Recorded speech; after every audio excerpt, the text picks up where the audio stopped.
আসসালামু আলাইকুম, welcome back to জিয়ার ব্লগস। আশা করি আপনারা ভালো আছেন। আলহামদুলিল্লাহ আমরাও ভালো আছি। তো আজকে খুব সুন্দর একটা ব্লগ আপনার সাথে শেয়ার করলাম। আশা করি আপনারা অনেক ভালো লাগবো। তো একটা কথা আছে নানি, মানে কিছুদিন আগে এটা খুব বেশি ভাইরাল আসলো যে নাম বললে চাকরি থাকবে না। তো এসে গিয়ে ও ভাইরাল টপিকের প্রেক্ষাপটে আমার আজকের ব্লগটা আপনারা আশা করি দেখবা। এইসব কিছু আমার নিজের হাতে করছি। তো আপনারা দেখতেই পারছেন কন্যার মানে শাড়ি কিনছিলাম, শাড়ির সাথে ম্যাচ হইরা ব্লাউজও রেডি করে দিয়েছিলাম মাফটা ফানিয়া। আর ওই যে শাড়ির সাথে ম্যাচ করা একটা ওড়না দেখতে পাইরা, তো এইটা এরপরে হিজাব এরপরে সায়া এগুলো এক্সট্রা কিনছি। আর যেহেতু আমি সব কিছু করলাম, আমার লাগি তো একটা কিছু অবশ্যই কিনা লাগবো।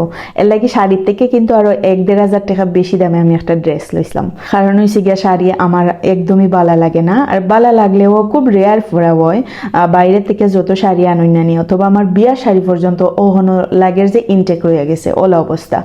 তো দেখতেই পারা শাড়ির সাথে ম্যাচ করে কিন্তু আমি ব্যাগও লইছিলাম। আর কন্যার কিন্তু ব্যাগ খুব বেশি পছন্দ হয়েছিল। শাড়ি যেমন তেমন শাড়িও খুব বেশি পছন্দ হয়েছে, আর ব্যাগটা খুব বেশি।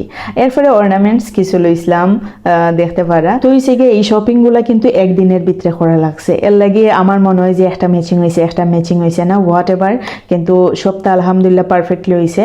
তো আমি ওগুলা কিতা করছি, বক্সে কিন্তু সেট করে লিছি। ইতারে আসলে পারফেক্টলি কিতা হয় আমার জানা নাই। যে কোনো মানে বিয়ার যে অনুষ্ঠানের ইটা পাওয়া যায় না, ওগুলা দোকান হলতের মাঝে অ্যাভেলেবল থাকে ডালা। তো ওগুলার মাঝে আমি সবগুলো সাজাই নিলাম। এটার মাঝে নিলাম হয়েছে চকলেট। সিলেটি বিয়া বুঝরতই মানে তুমি মরো আর বাসো ডালা সাজাইয়া নেওয়া লাগবো, ওলা একটা অবস্থা। এখন করো খেউ তাহক আর না তাহক, মানে তুমি মইরও ইলো এইখানটা করা লাগবো, আর নাইলে প্রেস্টিজ বুঝি পাঞ্চার হয়ে যায় কি। তো যাই হোক আমি 7টা না 8টা ডালা কিনছিলাম। তো আপনারা ভিডিও স্টার্ট যখন করছেন যারা দেখরা অবশ্যই দেখতে পারবা আমি 1 ডালার মাঝে একটা হইয়া সাজাই নিছি। কিতা করতাম যেমনে পারি নিজের জ্ঞানে যতখান ধরছে অতখান করছি। আমি সিলেটি ঠিক আছে, কিন্তু কোন ডালার নাম কিতা মানে ওই যে লইরাম যে সাদা তিল্লা বাতেসা খেজুর, এটার ডালারে কিতা কয় আমি জানতাম না। তখন আমার হইলা এটা তিল্লা বাতেসা, মানে তিল্লার একটা প্লেট নেওয়া লাগে বুঝি। এর লাগে আমি খেজুর সহ সাজাইয়া লইলাম। আস্তে একটা ডালা এত বাড়ি হয়েছে মনে হয় যে বাঙ্গি যাবগে। একদম তলার মাঝে দড়ি জেগে নিয়ে তুলছেন গাড়িতে আর কি। মূলত আমার হাজবেন্ডে তুলছেন, আর আমার ভাই একটা আসলো, আমার আফন ভাই। আর আমার বোনডে 2 দিন আগে আনাইছিলাম আমার কুটিনাটি ওগুলা প্যাকেটিং করার হেল্প করার লাগে। তো মোটামুটি তারা খুব কষ্ট করছেন, তারা ভিডিওর মাধ্যমে থ্যাঙ্কস দিতাম চাই, নাইলে আমার একলার পক্ষে এগুলো আসলে সম্ভব হইল না। একদমই ব্রেন স্ট্রোক করার মতো অবস্থা। একটু ঝামেলার মাঝে পড়লে আমি ঠিক আছে আপ্যায়ন করতে পারি, এটা সবে হইতে পারবো যারা আমার কাছে আইসন বা থাকছেন, মানে ওলা আর কি আপ্যায়ন করতে পারি। দিনটাই 24 ঘন্টা রাইন্দা খাওয়াইতাম পারবো, মানে এরকম। তবে নিজে যে ইনসাইডে এত কষ্ট পাই এগুলা আর প্রকাশ করার মতো শক্তি আমার নাই। মানে আমার মনে হয় যে মানুষে কষ্ট পাইবো ওলাই হইরা নিজে শেষ হইয়াও আমি সব কিছু ফুলফিল করার চেষ্টা করি। এটাই সিগে আমার ফিচার, স্পেশাল ফিচার। তবে ইজাতর স্পেশাল ফিচার খেউরির কাছে থাকা উচিত নাই, মানে আমি যতটুকু বুঝি। তো যাই হোক দেখতেই পারে আমরা রাত 3টা বাজে ফান্দান সাজাইলাম। এর মাঝে সকালে উঠতে যাইতাই নিজে রেডি হইতাই। এমনও এক সময় গেছে বিয়ার আগের লাইফ, কোনোখানো যাইতে হইলে 2 দিন আগতনে রেস্ট, রূপচর্চা, চুল চর্চা, এই চর্চা সেই চর্চা। আর যখন মানে সকালে যাইমো বিয়ার পরে আর কি যেটা হয়, সকালে যাইমো দাওয়াত রাত্রে 3টা পর্যন্ত যে কোনো কিছু করা লাগে। তো এটা হইছে গিয়া মেয়েরার লাইফ আর কি। এটা কিন্তু মাইনা নেওয়া লাগবো, আর মাইনা না নিলে তো অশান্তি। তো হইছে গিয়ে আমরা যে কন্যারে আর কি দেখাত গেছিলাম, তো আমরা 2 মন মিষ্টি নিছিলাম, কারণ এদিন ওই ফাইনাল একটা দিন আসলো।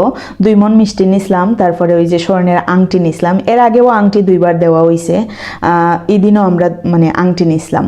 তো যাই হোক যেহেতু পূর্ব পরিচিত এর লাগে ধাপে আংটি পাইছে। আর এদিন আর কি আমরা প্রথম গিয়ে দেখছি, এর লাগে আমরা অত কিছু লইয়া গেছি একবারে শাড়ি সোড়া, মনে হয় যে বিয়া ওই আসলে বিয়া নাই, মানে আমরা তরফ থেকে এঙ্গেজমেন্ট আসলো আর কি। পূর্ব পরিচিত হইলেও আমরা প্রথম দিন গিয়া দিন দেখছি। তো হইছে গিয়া আমরা ফুলকলি থেকে মিষ্টি মাছটা লইয়া এর মাঝে সিলেট ফুলকলি থেকে আমরা কেক নিছি। ফুলকলি থেকে অর্ডার করছে সিলেট ফুলকলি থেকে আমরা কেকও লইয়া গেছিলাম। তারপরে তো রানা হইলাম, দেখতেই পারা যাইরাম। আর গাড়ির মধ্যে আমার এমন ঘুম আইছিল, এটা মাতিয়া লাভ নাই, এমন ঘুম মানে লাগে আমি এদিন সাজছি হই না আছে না নি চোখের মাঝে একটু আইলাইনার দেই বালা হইয়া কোনো পার্টি পুর্টিত গেলে যা করি আর কি একটু লিপস্টিক দিই গাঢ় হইয়া এদিন আমার কন্যা দিকে কই আল্লাহ বাবি আপনি এখানে এত সিম্পল হইয়া আইসন তখন আমি কইলাম ইয়াল্লাহ আমার ঘুম হইছে আসছে না 5টার দিকে ঘুমাইছি মনে হয় 1.5 ঘন্টার মতো ঘুম হইছে না আবার সকাল 7টার সময় উঠই সকালতে আবার গাড়ি তুলো মানে রেডি হয়ে যাও বাচ্চা হাচ্চারে রেডি করো তো যাই হোক এত লম্বা গফ ভিডিও লেন্থে কিন্তু শেষ হইতো না 24 ঘন্টা মাতলেও শেষ হইতো না আশা করি বুঝছেন সিলেটি বিয়া কিলা নয় যারা শান্তি পাইবার পায় আর যারা অশান্তি পাইবার অশান্তি পায় আজকে এ পর্যন্তই আল্লাহ হাফেজ।